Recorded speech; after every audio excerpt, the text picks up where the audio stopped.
land of liberty, of thee I sing.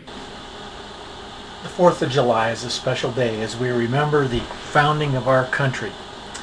And it's a day that you want to spend with special people to you. And on this 4th, we had planned to have our family together for a family reunion in the afternoon. And so I thought that it would be a good time to spend some time with a special friend of mine, MachNone. So early in the morning, we devoted that to a celebration of the 4th of July by flight.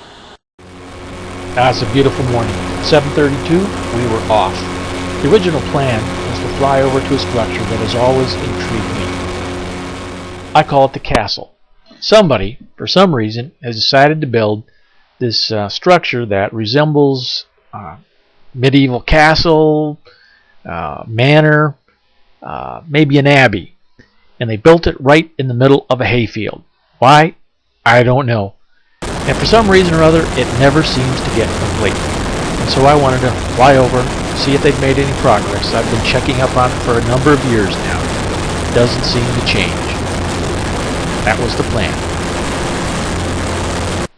But I guess it was inevitable that I was going to get distracted.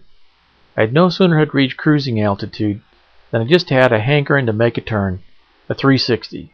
So I pulled it into about the tightest bank I feel comfortable in a sky pup, and made a turn with about 400 feet, less than 400 feet, and then continued on north, and then heeled on over towards the castle.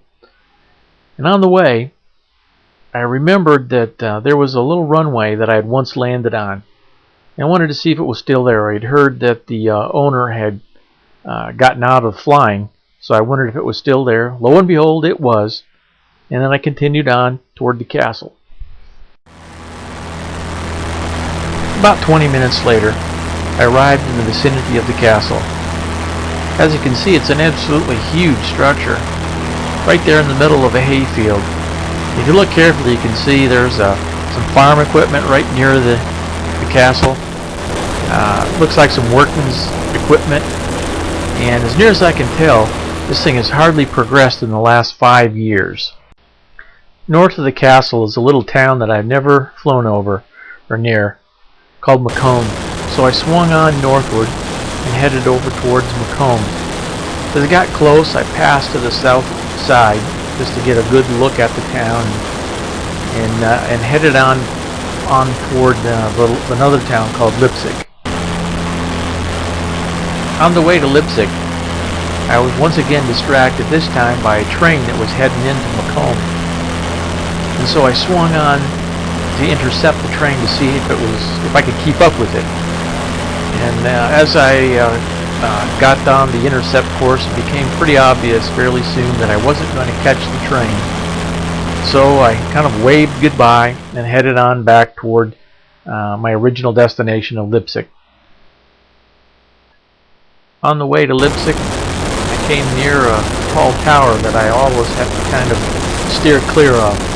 It's high enough to, if I were to fly directly at it, and I wouldn't be able to see it, could definitely get in my face in a hurry. It's about 2,000 feet MSL. Drawing near to Leipsic, some great structures that I use as waypoints. Some factories, one in particular with the big smoke steam coming out of the tower there, is one of those new ethanol plants. All the farmers around here, I'm sure, are absolutely thrilled with it. From Leipsic, I swung south, intending to head back toward home, at least in that general direction. Passed over one of my favorite little airports, Ottawa, Putnam County Airport. Real nice little place, nice people there.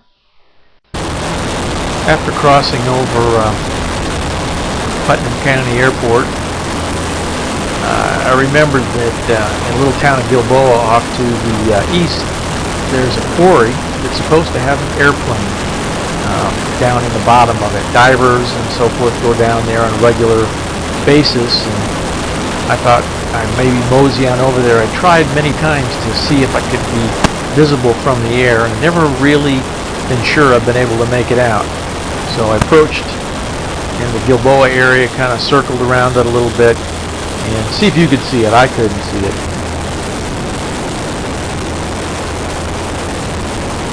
There's something down there, but I sure can't tell what it is.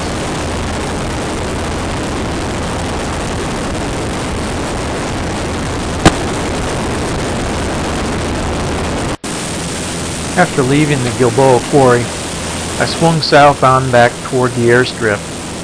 I've been traveling about 40, 45, maybe 50 minutes by this time, and figured it was getting close to time to land. But I had enough gas that when I finally got over the airstrip, I decided that I'd make one last excursion. Just to the west of the airstrip, there's one of those corn mazes, and I wanted to go over and see if they'd gotten the corn maze in by this time in the season. And lo and behold, the corn maze was in.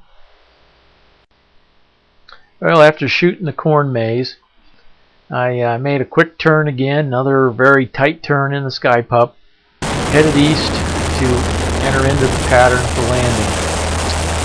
And as I was coming down the base leg, I once again glanced up at my fuel gauge, and I decided to cut this turn sharp, as the gas was definitely on the very low side. We got down without any problem, and we're still able to taxi back up to the staging area. So I now know what's unusable fuel in the airplane now. We landed smooth as can be, taxied up to the other end of the airport, shut down, got out, and the last bit of adventure for the flight was I looked up to see a trike flying over. Never had seen a trike in our area before. He circled over the runway once and then headed off, and that was the end of our 4th of July jaunt.